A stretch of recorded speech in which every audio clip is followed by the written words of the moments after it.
첫 번째는 내적 대화에 대한 연구였어요.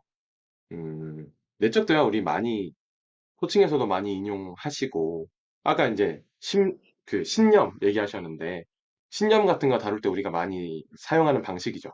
내적 대화, 그죠? 뭐 내면 아이 하실 때도 많이 하시고 되게 많이 이용하실 거예요. 근데 그거에 대한 이제 새로운 연구가 하나가 나와서 소개를 드릴게요.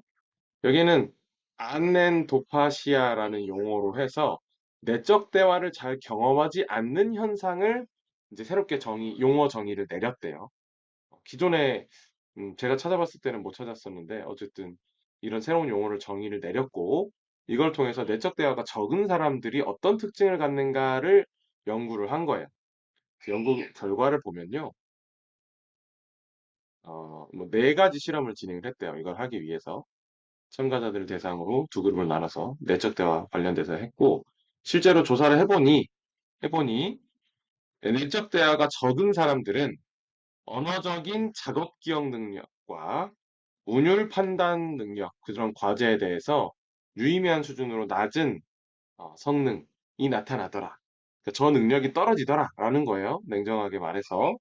그럼 도대체 저는 이제 저게 되게 애매해서 저게 뭔 말인가를 좀 더 찾아봤어요. 그래서 언어적 작업 기억이 뭐 어디에 영향을 주는 건데 이렇게 해봤을 때 언어적 작업 기억이라는 거는 결국 이제 작업 기억의 한 형태인데 그 중간에 프로세스를 언어로 풀이하는 그 기억을 언어적 작업 기억이라고 부른대요. 뭐 대부분이 언어적 작업 기억 아닐까요? 근데 우리가 언어가 아닌 걸로 과연 처리하는 게 몇 가지나 있을까 싶긴 한데 뭐 본능적인 거 이런 거 빼고 이미 습관화돼서 그냥 하는 거 빼고 내가 의식적으로 생각하는 아마 대부분의 것은 언어적 작업 기억일 것 같아요.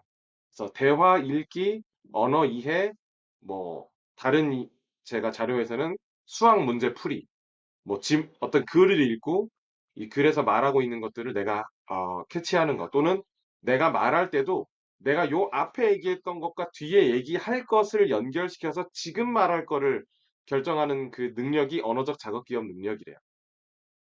그래서 뭐 비슷한 게 또 그런 거죠. 방금 했던 말을 했는지 안 했는지 기억하는 것도 언어적 자극 기억 능력이에요. 네, 운율 판단 과제는 언어를 처리하는 형태 중에서 운율 구조를 가지고 어떤 무언가를 인식하거나 평가하는 능력들을 운율 판단 과제라고 하는데요. 뭐 소위 말해서 어떤 박자감이라던가 그게 음의 높낮이라던가 또는 그것의 유사성이라던가 운율 판단 과제에서 이제 능력이 떨어지면 보통 시적인 표현에서 우리가 단어를 이용해서 운율을 만들어내는 거를 내가 읽었을 때 그런 감이 잘 안 오는 거죠. 읽어도. 뭐, 저는 랩을 많이 했으니까. 랩으로 따지면 라임을 넣어놨지만 라임이 뭔지를 이해를 못하거나 플로우를 넣어줬는데 플로우가 뭔지를 이해를 못하거나 이런 거예요. 음. 그러니까 그런 능력이 떨어진다는 거죠. 그래서 어쩌면 그러니까 사실 고등 사고의 대부분은 언어적 작업이잖아요. 그죠? 우리가 뭐 책을 읽든 강의를 듣든 어려운 걸 하는 건 다 언어를 통해서 정보가 전달되고 또는 내가 정리해서 나간단 말이죠. 근데 이게 잘 되려면 그러니까 내적 대화가 부족한 사람들이 이게 약하더라. 내적 대화를 많이 한다고 이게 높아지냐라는 연구는 아직 없어요. 근데 안 하면 확실히 약하더라. 이거는 확실한 것 같아요. 그래서 이런 부분들 뭐 우리 대표님들도 코칭 상황에서 되게 유의미하게 사람들한테 얘기하면서 동기부여도 해주시고 해줄 수 있는 내용이어서 담아 왔습니다. 저는 당장 이거 제가 코칭할 때 쓸 것 같아요. 당장. 특히 아까 얘기하신 그 비합리적 신념 이런 것들 있는 분들과 대화를 나눌 때 이제 어, 비합리적 그 비합리적 신념보다는 아마도 대인 관계에서 더 많이 쓸 것 같긴 하네요. 대인 관계라던가 어떤 스트레스 상황에서 내가 어떤 역량을 발휘해야 되는 상황에 놓여 있는 사람이라던가 이런 분들하고는 내적 대화를 자주 하게 도와드릴 것 같아요. 비슷한 게 스포츠 멘탈 코칭에서 이거 정말 많이 하죠. 내적 대화 이거 시키는 거. 그래서 실제로 심리학 연구로서 그게 부족하면 뭐가 부족해지는지가 증명이 됐다 정도로 이해해 주시면 좋을 것 같아요. 다음은요. 이거는 이제 어디에 올라갔던 거지? 아, 라이프 코치 코드라고 하는 다른 이제 웹사이트에 올라왔던 칼럼입니다. 칼럼을 좀 정리해 봤는데요. 소개를 드릴게요. 뭐, 우리 주변에서 지금 중독을 극복하지 못하는 분들 많죠? 네. 술, 담배, 휴대폰, 뭐, 유튜브, 틱톡, 어, 뭐, 커피, 여러 가지 형태의 중독이 지금 나타나고 있잖아요. 물론 그거를 이제 의학적으로 중독으로 분류하냐 안 하냐는 좀 다른 얘기긴 하지만 어떤 개인이 내가 이걸 안 하고 싶음에도 불구하고 계속 하게 되는 그런 형태의 좀 가벼운 중독으로 보면 엄청나게 많습니다. 그런 것들을 우리가 극복하지, 극복하지 못하는 이유 5가지가 이제 정리가 되는데요. 첫 번째는 너무 빨리 포기한다는 거예요. 이거는 제가 보기엔 뭐 중독이 있건 없건 거의 대부분의 사람들이 너무 빨리 포기하는 것 같아요. 실제로 제가 얼마 전에 봤던 통계에서도 사업을 시작하고 9년 동안 지속하지 못하고 9년이 되기 전에 포기하는 비율이 95% 이상이래요. 그래서 보는 사람에 따라서 99%라고 보는 사람도 있어요. 10년은 가는 사람은 1%라는 얘기죠. 10년 가는 사람은. 굉장히 어려운 일이라는 걸 실감을 하고 있습니다. 제가 지금 이제 14년 했잖아요. 하면서, 어, 한편으로는, 어, 내가 할 정도면 누구나 다 할 수 있는 건데 라는 마음이 사실 있었어요. 계속. 왜냐면 나는 뭐 딱히 배운 것도 없었고, 사업도 몰랐고, 그래도 시작을 했는데, 왜 이렇게 어려워하실까 하면서 내가 할 수 있었으면 다 할 수 있는 건데, 이렇게 생각을 했는데, 또 이제 그 통계를 보니까, 그게 그렇게 지속하는 게 되게 어려운 일이구나. 그런 생각도 갖게 되고, 여기서도 보니까 너무 일찍 포기하는 것이 문제다. 중독을 극복하지 못하는 이유 중에 하나다. 중독이나 습관이나 이제 습관에 대한 논문도 어, 새로운 습관을 만드는데 필요한 시간이 최단기간이 이제 18일로 기억하고 있고, 평균이 66일이고, 최장기간이 258일이거든요. 258일이면 사실상 1년 꽉 채운 거에 가까운데, 한 9개월 정도 되겠군요. 9개월. 9개월, 10개월. 예. 9개월, 10개월을 유지를 해야 최소한 뭔가 습관 하나 생기는 건데, 우리가 사업을 운영하는데 또 얼마나 많은 게 필요하겠어요? 그죠? 음. 중독에 있어서도 보면 그 정도를 유지 못하고 포기하는 경우들이 많더라. 그다음 두 번째는요. 아무에게도 내가 이 극복하려고 한다는 것에 대해서 아무한테도 말하지 않는 것. 비밀로 꽁꽁 싸매고 하는 거죠. 음.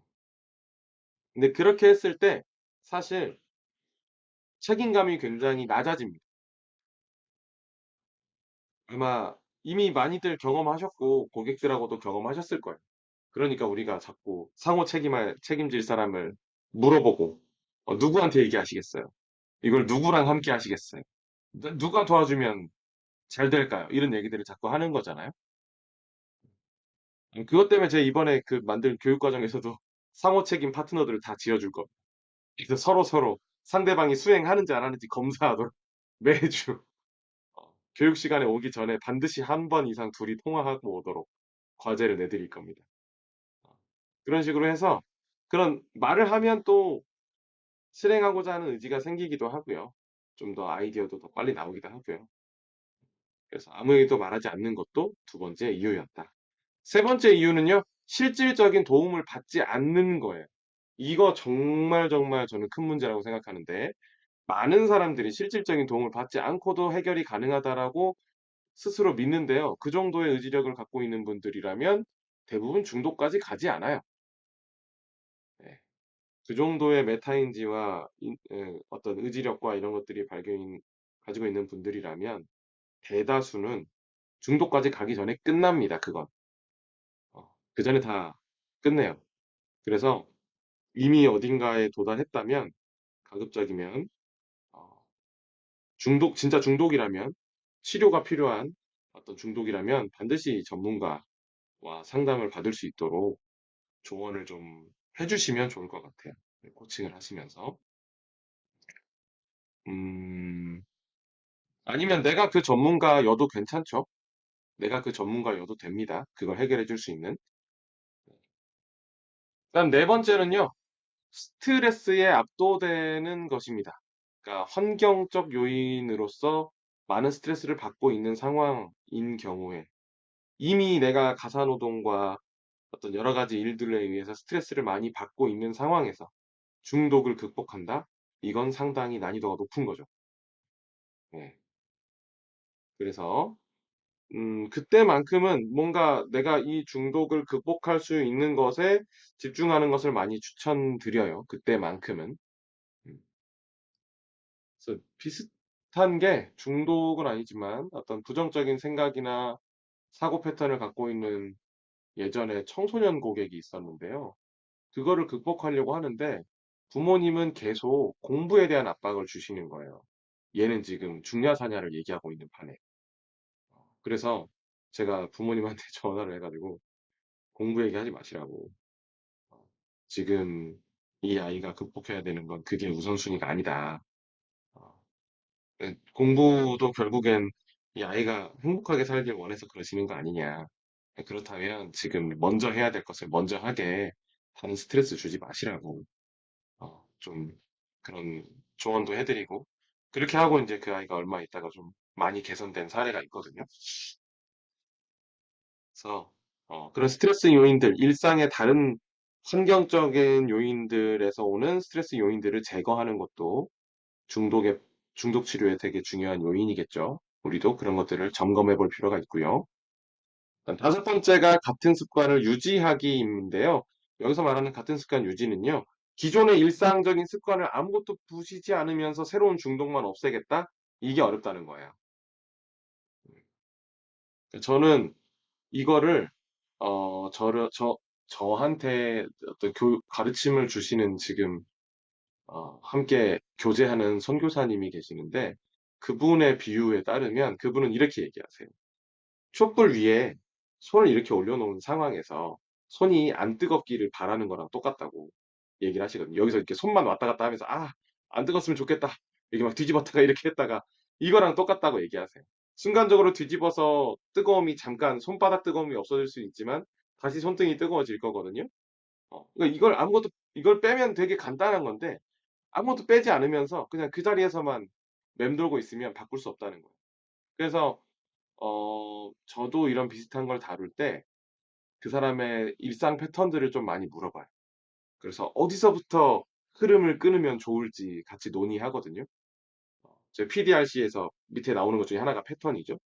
패턴을 딱 점검해서 이 패턴 중에 어디를 실질적으로 바꿀 수 있고 어디를 바꾸는 것이 지금 이 중독 또는 이 습관으로 오는 그 연결고리를 끊는 가장 쉬운 방법이냐? 당신이 실제로 시도할 수 있는 가장 쉬운 방법이 뭐냐? 네, 그거부터 확실히 하고 하는 편이에요. 그래서 예전에 코칭 사례를 보면, 어, 집에 오면 맨날 유튜브만 보고 잠만 자요. 이런, 그런 습관을 좀 없애고 자기가 집에서 열심히 공부하고 싶대요. 그래서 가만히 얘기를 나눠보니 그 흐름을 어디서 끊을 수 있느냐라고 질문했더니 집에 안 들어와야겠네요. 라는 결론이 나와서 그분이 퇴근하고 집에 안 가고 집과 이제 그러니까 지하철역에서 내려서 집까지 걸어가는데 사이에 카페가 하나 있대요. 그래서 거기 가서 자기가 하고자 했던 영어 공부를 하고 집에 가겠다로 이제 계획을 바꿔서 했던 케이스도 있습니다. 그래서 그런 식으로 적용이 가능하니까 한번 해보시고요. 뭐 이거 내용 보시고도 아마 여러 가지 생각들이 드셨을 텐데 음, 그런 것들을 잘 적용해서 코치님, 대표님들만의 컨텐츠를 한번 발행해 보시는 것도 좋을 것 같습니다. 일단 뭐 이 정도에서 잠깐 정리하면서 혹시 어떤 생각이 들었는지 좀 공유해 주실까요? 어떤 생각이 드셨나요? 특별히 없다면 넘어가셔도 괜찮습니다. 네, 넘어갈까요? 알겠습니다. 저는 이 내적 대화가 진짜 중요하다고 생각하는 사람 중에 한 명이거든요. 그래서 저는 항상 그렇게 얘기해요. 고객들하고 얘기하다가 이제 이런 류의 이슈가 나오면, 어, 네, 제가 얘기할 기회가 생기면 대화인 두 가지가 있는데, 하나는 나와 다른 사람이 하는 대화가 있고, 두 번째는 나와 내 안에 있는 내가 하는 대화가 있다. 어, 그둘 다가 건강해야 한다. 내가 다른 사람과 하는 대화가 건강하면 내가 사회적 상황에서 훨씬 더 편안할 수 있고, 내가 나와 하는 대화가 건강하면 사회적이지 않은 나머지 상황에서 내가 건강하고 원하는 것을 이루는데 좀 더 쉽게 갈 수 있다. 그래서 둘 다를 점검해 보면 어떻겠느냐라고 얘기를 많이 하는 편이거든요. 음, 이제 상담이나 명상 쪽에서 하는 내적 대화와 조금씩 성격이 다른 것 같긴 한데, 긍정적으로 쪽으로 유도하는 내적인 대화가 있고, 부정적인 것들을 흘려보내는 내적인 대화가 있고, 그것도 이제 조금씩 다 분위기가 다른 것 같아요. 분위기가. 목적은 같으나. 그래서 그 분위기들 중에서 대표님들이 하시고 싶은 메시지에 좀 더 가까운 거, 그런 걸 좀 더 잘 해줄 수 있는 거를 채택하셔서 그런 방향으로 한번 고객한테 제안을 해보시는 건 되게 좋은 방법이라고 저는 생각하고요. 저도 고객들하고 많이 해요. 저 자신하고도 많이 하고요. 그 제가 맨날 예를 들어서 말씀드리는 게 어차피 내가 이겨. 이거 있죠. 전 진짜 이거 진짜 많이 하거든요. 어차피 내가 이겨. 이거 정말 정말 정말 많이 해요. 진짜 하루도 빠짐없이 해요. 하루도 빠짐없이. 하루에 뭐 한 번이 아니라 뭐 네다섯 번씩 해. 계속. 아, 맞아. 어차피 내가 이겨. 출근하면서 어차피 내가 이겨.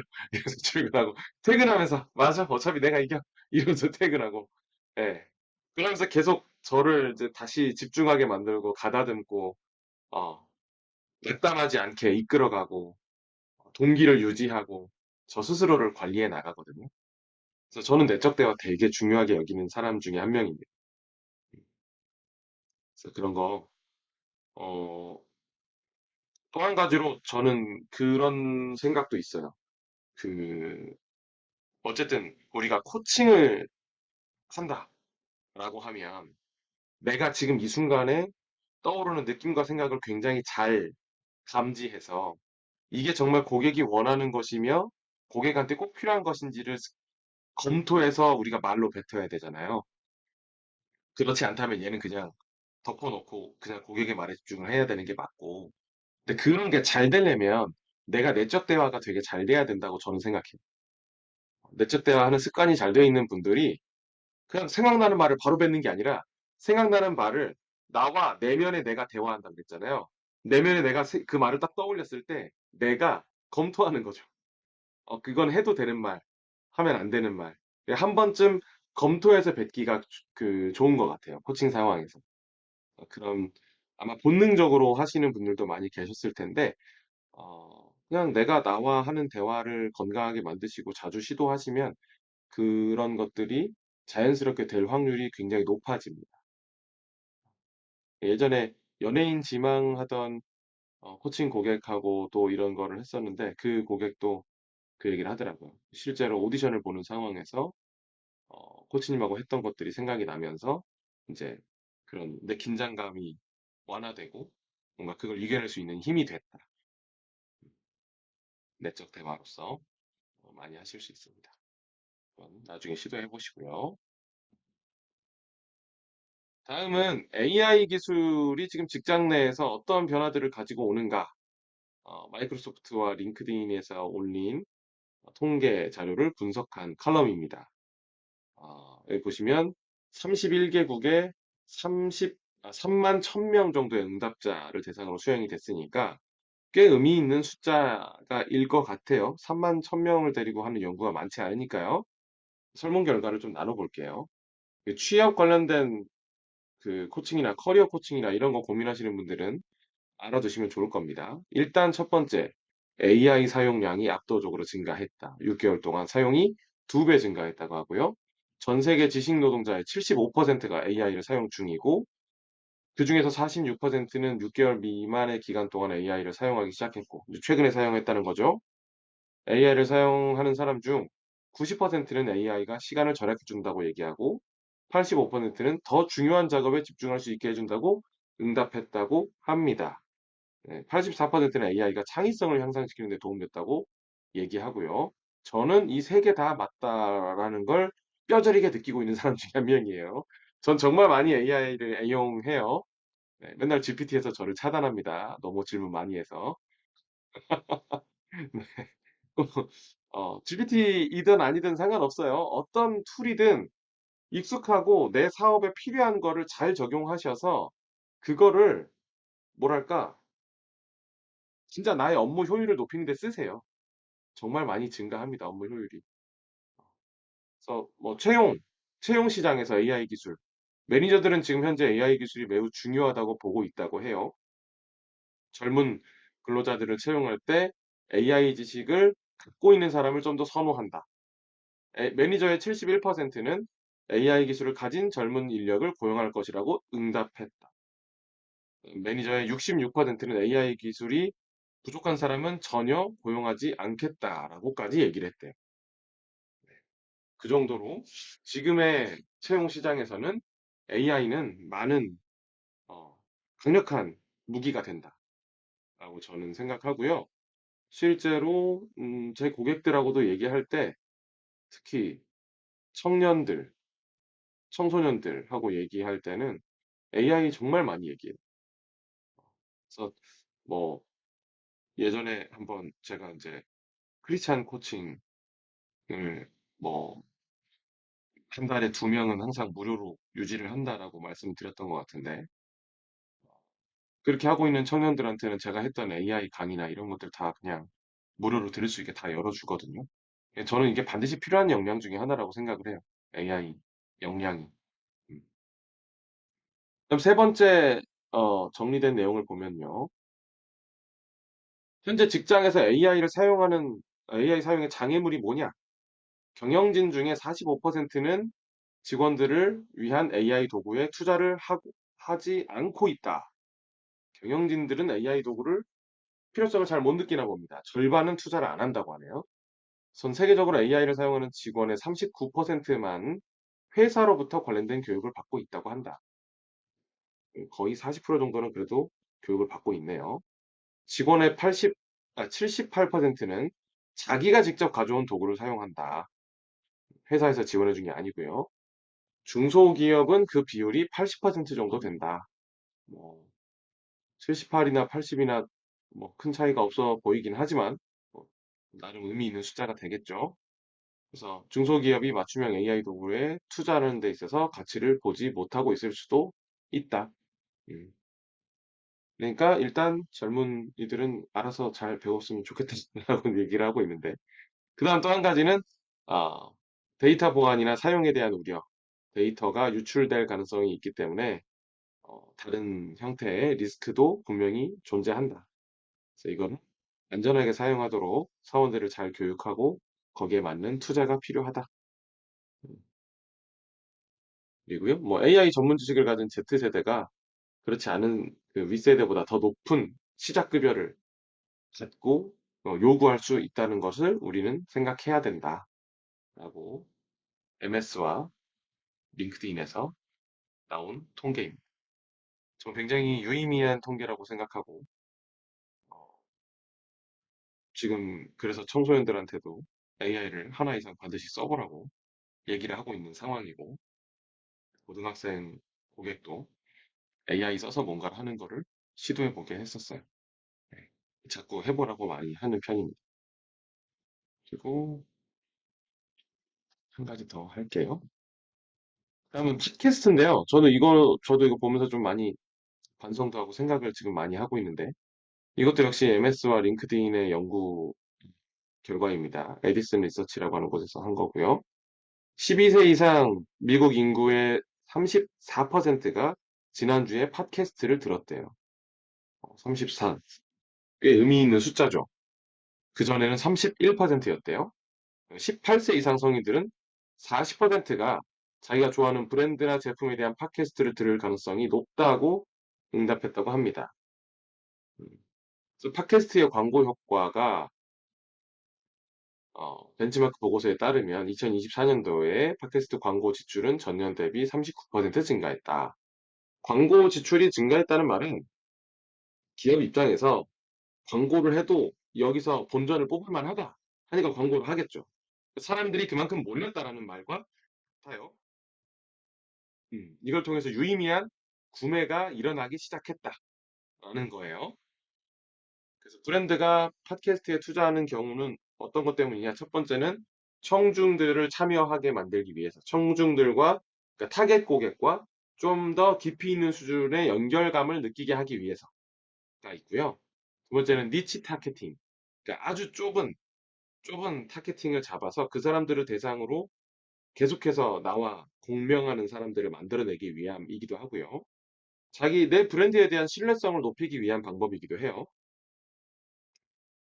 그다음에 콘텐츠의 재활용, 다른데 만들었던 콘텐츠를 재활용해서 이제 팟캐스트로 또 만들어내는 것도 하나의 방법이고요. 여러 가지 이유가 있고요. 근데 이걸 하는 데 있어서 어려운 거는 뭐냐? 어, 돋보이기가 어렵다. 돋보이기가 어렵다. 왜냐면 팟캐스트는 일단 보여줄 수 있는 게 별로 없어. 이 사람이 재생을 하기 전까지. 대부분, 그러니까 예를 들어 유튜브라 그러면 썸네일, 뭐 이런 거가 이제 사이즈가 크게 딱 보이기 때문에 그 뭐 제목이나 이런 것만 딱 보고도 이 사람 뭐다, 뭐겠다, 어떤 내용을 주겠다 이런 것들을 좀 자세하게 알 수 있는데 대부분의 팟캐스트 서비스 하는 플랫폼들은 그 정도까지 사진이 크게 나오지는 않거든요. 그러다 보니까 이게 다른 것들 사이에서 돋보이기가 좀 어려운 편이에요. 그리고 실제로 재생을 한다고 해도 목소리와 메시지 이것만 가지고 다른 사람들과 차별화를 가질 수 있어야 되니까 그게 쉽지 않은 거죠. 그다음 이제 분석의 어려움. 다른 컨텐츠 마케팅보다 이 팟캐스트 마케팅이 좀 어, 그 데이터 분석이 좀 쉽지가 않대요. 소위 말해서 누가 언제 들어와서 언제 나갔는가 이런 것까지가 다 되면 좋겠는데 내가 팟캐스트를 뭐 1시간이나 뭐 30분이나 이렇게 진행한다고 했을 때 그 사이에 일어나는 일들에 대해서 실시간으로 우리가 점검하기가 쉽지 않은 거죠. 그 다음에 성공을 위한 투자가 필요하다. 앞으로 우리는 이런 것들을 도전할 수 있어야 된다. 라고 이제 얘기를 하는데, 어, 저도 예전에 팟캐스트를 하나 제가 기획을 했다가, 지금 안 하고 있어요. 너무 바빠가지고. 시간이 없어요. 어, 그래서 못 하고 있는데, 보면서 여러모로 좀 생각이 많아지는 칼럼이었습니다. 네, 일단 여기까지 나누고요.